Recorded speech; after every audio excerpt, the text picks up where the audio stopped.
अब आज हम पढ़ने वाले हैं फॉरवर्ड इंटरपोलेशन, जिसके लिए हम न्यूटन्स ग्रिगरी फार्मूला यूज़ करने वाले हैं। ठीक है, तो पहले हम ये देख लेते हैं न्यूटन्स ग्रिगरी फार्मूला होता क्या है। तो इसमें क्या होता है, आपको किसी भी पॉइंट पे, मान लीजिए जिसको हमने a + UH करके डिनोट कर रहे हैं, इस पे वैल्यू चाहिए। तो इसकी जो वैल्यू होती है वो निकालने का फॉर्मूला होता है YA + U। इसको कहते हैं फैक्टोरियल नोटेशन। इसका क्या होता है वो भी हम अभी समझेंगे।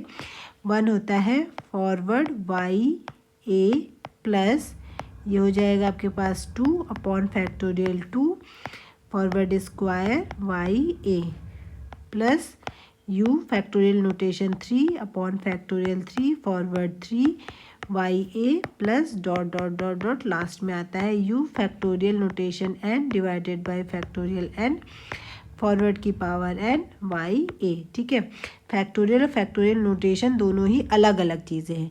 वैसे मैं ऑलरेडी बता चुकी हूँ फैक्टोरियल नोटेशन के बारे में, बट जब मैं क्वेश्चन सॉल्व करेंगे तो मैं अभी मैं फिर से एक बार रिकॉल कर दूँगी कि फैक्टोरियल नोटेशन का मतलब क्या होता है। ठीक है, तो फिलहाल इस क्वेश्चन को समझ लेते हैं। तो इस क्वेश्चन के लिए जो आपको जितना भी हमने फॉर्मूला लिखा हुआ है, तो आप देख सकते हैं इसमें A यूज़ किया हुआ है। ठीक है, तो A का मतलब है सबसे स्टार्टिंग पॉइंट A होगा, फिर A + H होगा, फिर A + 2H होगा, डॉट लास्ट में A + NH पे वैल्यू दी होगी।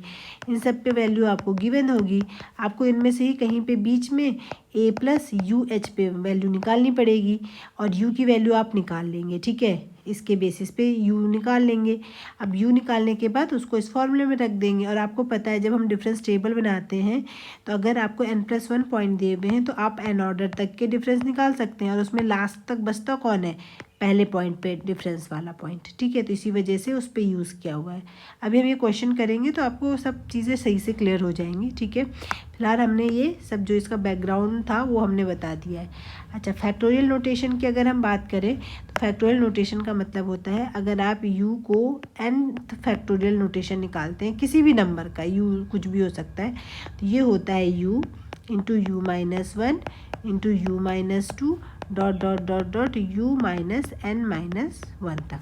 ठीक है, यानी कि अगर मैं इसमें और सिंपल करूँ तो U की पावर 1 फैक्टोरियल नोटेशन किसके बराबर हो जाएगा, U के बराबर। U की पावर 2 की बात करें तो U × U-1 की हो जाएगा। 3 पे निकालेंगे तो U × U-1 × U-2 के बराबर हो जाएगा। ठीक है, तो इस तरीके से इसको सॉल्व करते हैं। तो आइए देखते हैं जो हमने क्वेश्चन लिया हुआ है इसको कैसे सॉल्व करेंगे। तो सबसे पहला काम आपको ये करना पड़ेगा, डिफरेंस टेबल बनाइए। ठीक है, तो डिफरेंस टेबल बना लेते हैं इसकी। तो डिफरेंस टेबल कैसे बनेगी, हम डिफरेंस टेबल बनाना भी पहले भी सीख चुके हैं, तो आई होप आपको याद होगा कि कैसे डिफरेंस टेबल बनाई जाती है। ठीक है, तो एक लाइन ये ड्रॉ करी, एक लाइन ये करी। 1 2 3 4 डेटा है, यानी कि कहाँ तक डिफरेंस निकलेंगे, 3 तक निकलेंगे। ठीक है, तो आपको ज़्यादा बड़ी टेबल बनाने की ज़रूरत नहीं है। X Y 1 time difference, 2 time difference और ये 3rd टाइम डिफरेंस। ठीक है, अब यहाँ पे आप सारी वैल्यूज़ पुट कर लीजिए। यहाँ पे आ जाएगा आपका x वाली वैल्यू, यहाँ पे आ जाएंगी आपकी fx, यहाँ पे आ जाए आपके पास फॉरवर्ड ऑफ fx, ये फॉरवर्ड स्क्वायर ऑफ fx और लास्ट में आ जाएगा फॉरवर्ड क्यूब ऑफ fx। ठीक है, अच्छा चाहे fx लिखिए चाहे y लिखिए, सेम ही चीज़ है। ठीक है, इसको आप ऐसे लिख सकते हैं yx forward of yx, forward of square of yx, forward cube of yx, जो भी आपको सुटेबल लगे। ठीक है, तो अब देखिए क्या करना है।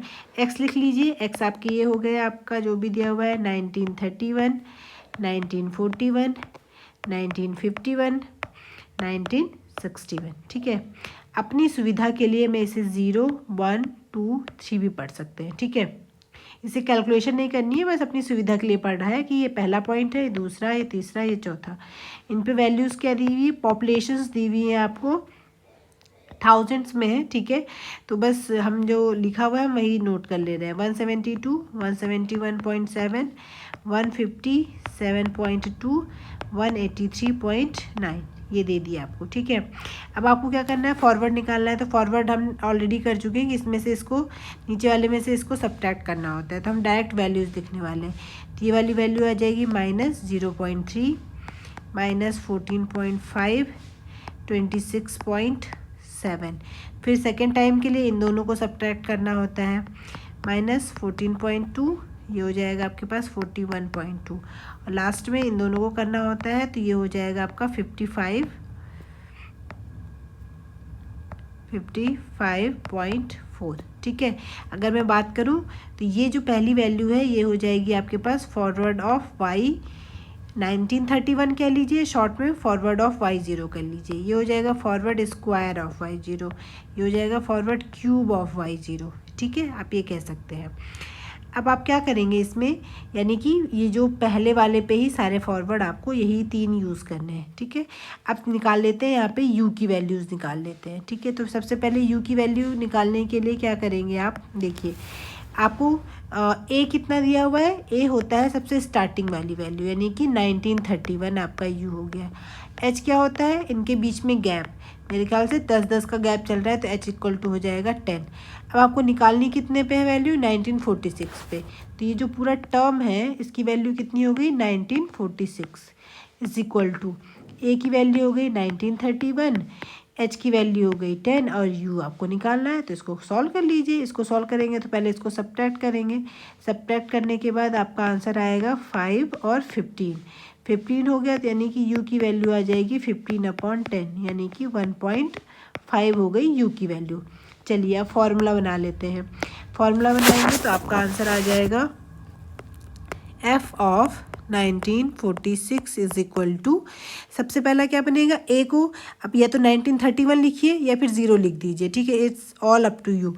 तो सबसे पहले क्या बनेगा, ये y0 प्लस अगला बनेगा आपके पास u फैक्टोरियल नोटेशन, उसकी वैल्यू हम ऑलरेडी देख चुके हैं, 1 time upon factorial 1 forward of y0 plus 1.5 factorial notation 2 times divided by factorial 2 forward 2 times y0 plus 1.5 factorial notation 3 divided by factorial 3 times factorial y0, 3 time difference, तो बस 3 तक ही कर सकते हैं। तो बस आपका ये फॉर्मूला बन गया। बस इसको सॉल्व कर लीजिए। y0 की वैल्यू कितनी हो गई, ये पहले वाली, यानी कि 172, इसकी वैल्यू कितनी हो जाएगी 1.5, फॉरवर्ड ऑफ y0 कितना है, फॉरवर्ड ऑफ y0 है आपका 0.3 इंटू 0.3 हो जाएगा, प्लस इसको आप सॉल्व करेंगे तो u into u minus 1 divided by 2, square में वैल्यू कितनी है -14.2, ये आ जाएगा, प्लस फैक्टोरियल नोटेशन 3 टाइम्स कैसे सॉल्व करेंगे,